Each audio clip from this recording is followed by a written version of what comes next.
Gentlemen, why do women live longer? Today I'm going to answer that question for you. This has been an episode I've always wanted to do, and that is I'm going to be shot at. There's current events going on in the world that would make it very easy for this to be fulfilled, but in the beautiful land of the USA, it's relatively hard to get shot at unless you turn onto the wrong boulevard. To do this, I have a qualified weapons instructor, so don't try any of this you see at home. This is a classic YouTube thing where it's like, YouTuber dies. So don't do that. But Tyler, come here for me real quick. You actually, you are, I like the hat, but you are out of uniform. So I got you a balaclava, get you in uniform, so you're gonna have to wear that. And I don't want to wear this. What are you talking about? He's wearing one.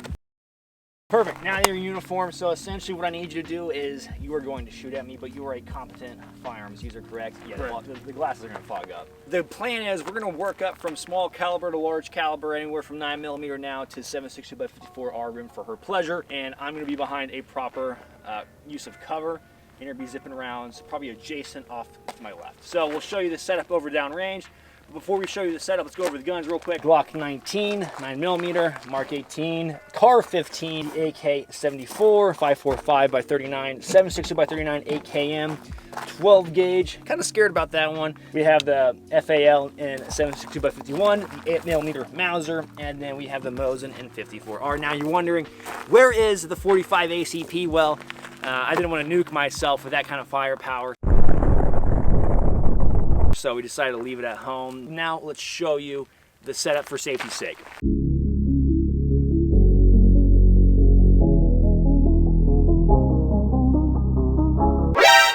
All right, now, so this is gonna be the setup. This is gonna be my cover right here. It's not the perfect level of cover, but no rounds gonna be coming through this mound of dirt. This target is gonna be the target that Tyler will be shooting at to not kill me, and we should be able to hear the rounds zipping up overhead. Yet again, don't try this at home. This is some classic YouTuber nonsense. If done correctly, it's all relatively safe. But yet again, this is why women do live longer. All right, let's go shoot some guns.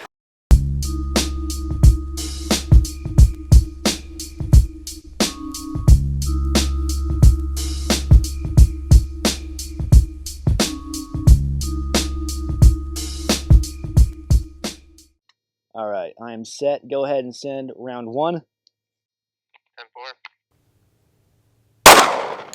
10-4.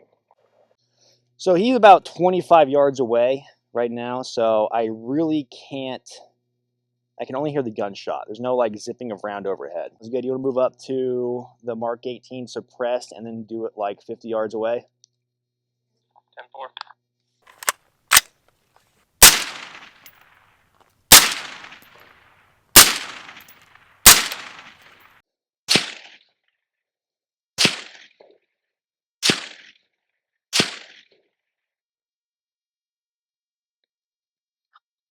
Now, is that with paper or without paper? A mix of both. Last two shots were without. So if we're going to give me a fast string of fire.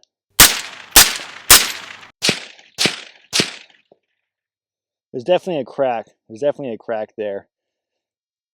He's about 50 yards away, I'd say. So we can probably push him back a little bit and see where he ends up at. So let's try that. All right, do you want to move on to the Car 15 and do maybe even like 75 yards away? Got it. Sick. It's the weirdest vlog I've ever watched. Ready? 10-4, Car 15, 75 yards out, send it.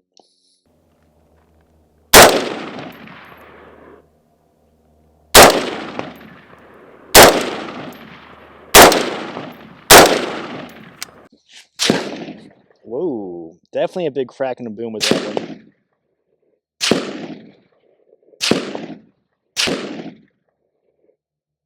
That's a lot scarier. That's a lot scarier, I will say. That was a big crack and a boom. Can you give me a string of 5 real fast?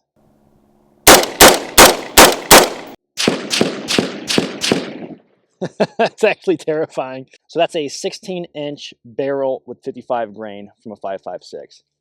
That was awesome. Can you do the move on to the 5.45 AK?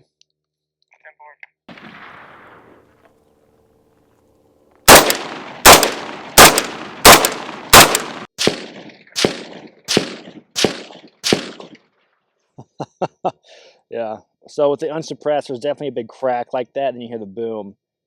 It's like from down here, I feel like I hear the crack first and then the boom of the firearm. Can you give me 5 more?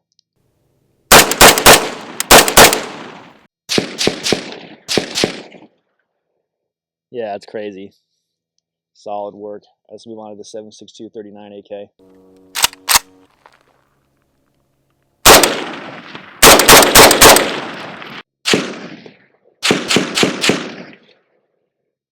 Yeah, that's interesting. Now that sounds like a thicker thud on the on the signature of the weapon, and then the crack is still there, of course. Gentlemen, what better sponsor for a video such as this than Danger Close Armament? With slide machining, turnaround time within 2 weeks, $100 optic cuts, and slide coating starting at $25, they'll get you squared away for all of your pistol frame needs. They're a veteran-owned and operated company with over 10 years in the firearm industry, so big thank you to them for sponsoring a video such as this. All right, I'll move on to the 12 gauge. Try that out. 10-4.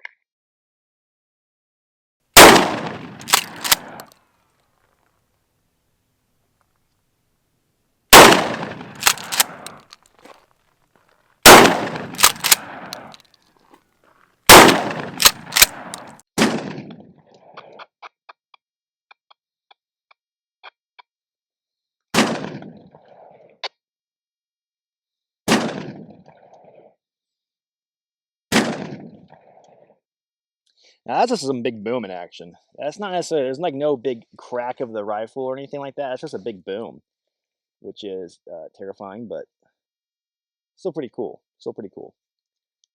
All right, now let's move on to the FAL.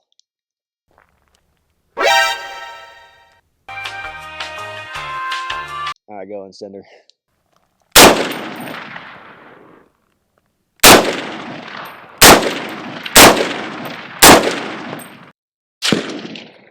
That is terrifying.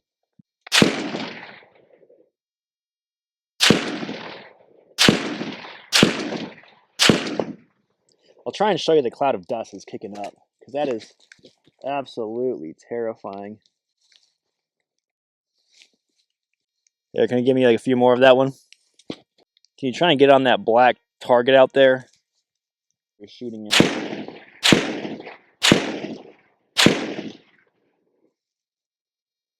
Solid work. You want to move up to the Mauser? So for that last string of fire, he sent a few rounds of 7.62 by 51. I took my ears off because I was like, well, I'm downrange. You know, of course, that sound's coming this way, but I want to see kind of what it sounds like. And it was still relatively loud. It wasn't like painfully loud, but it was very loud. And the signature was definitely a lot heavier than everything else so far. All right, now Tyler has rigged up the 8mm Mauser. This is getting some exciting stuff because now we're a part of history. This is what Soviets, the GIs, the Brits all got shot at by. So we're diving into history with this one. All right, sir, go ahead and send it, please.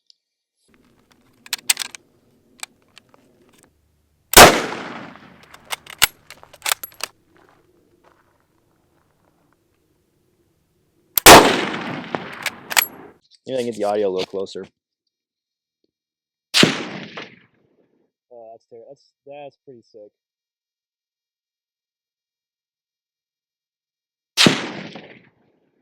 Those rounds, so the rounds are impacting downrange. Sorry. Those rounds are impacting downrange, and they have such a thud, man. They kick up a huge cloud of dirt. It's like they're shooting freaking laser beams at us. Solid work, sir. It's Mosin time. Now we go to the other side of the spectrum, and we shoot the Mosin. I wish I still had a Garand that I can show you guys because I love the M1 Garand. We can shoot some 30-06, but sadly we don't. I'm working on the admin results armory, ever expanding it and making it more interesting, so bear with me. All right, now I move on to 7.62 by 54R, the good old Mosin. Now this is what the Germans got shot at, and sometimes the Japanese too.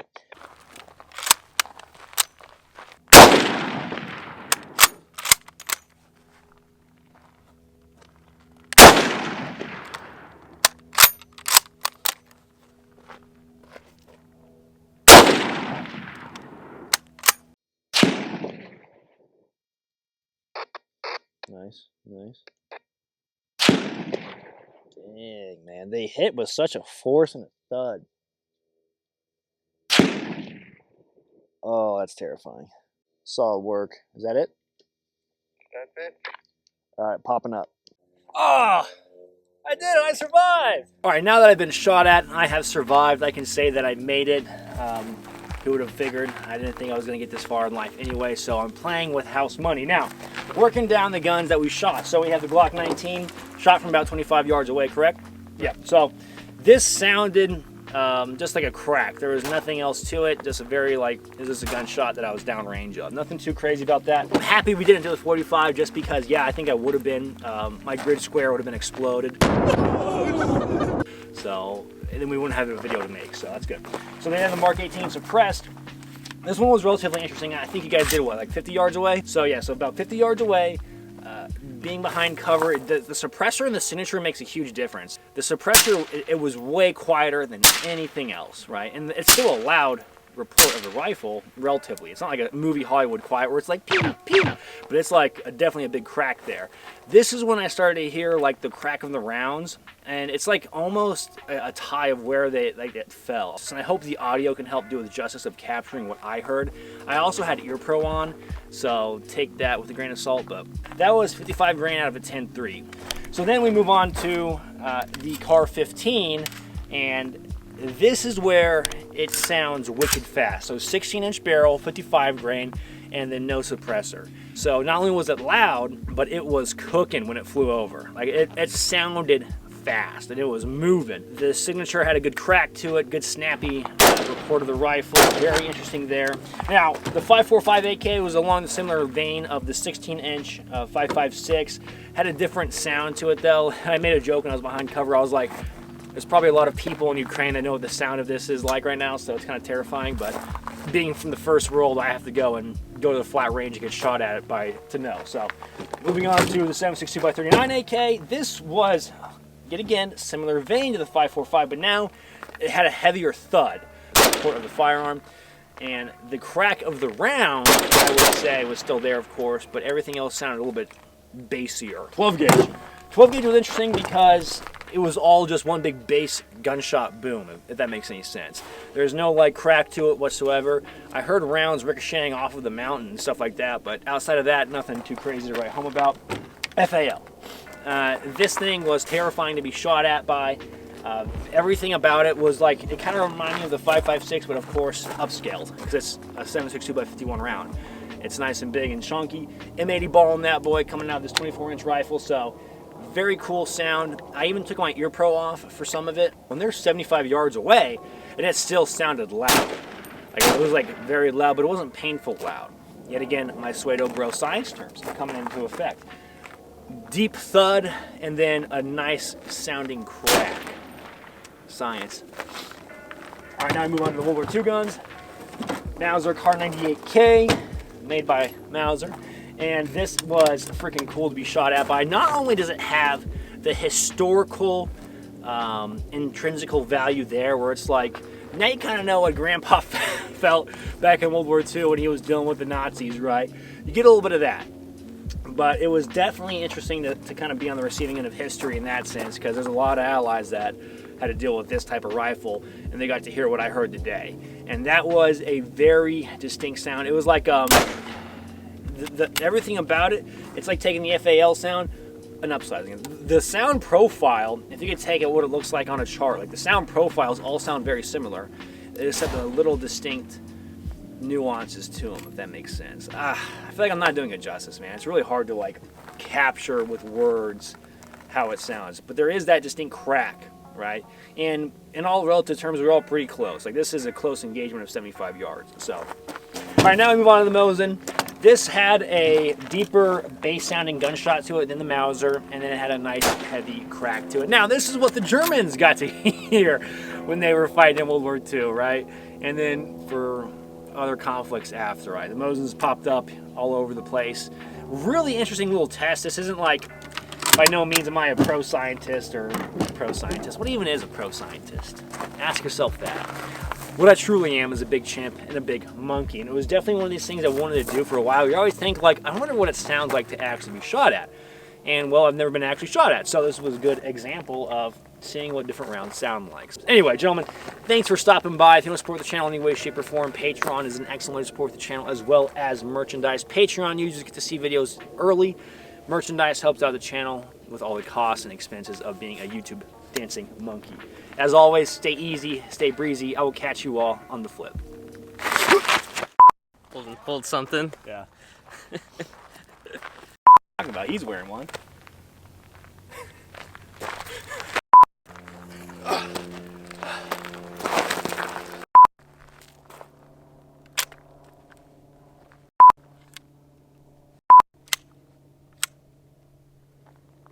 Last little blow diamond action, or correction, a little Black Hawk down action,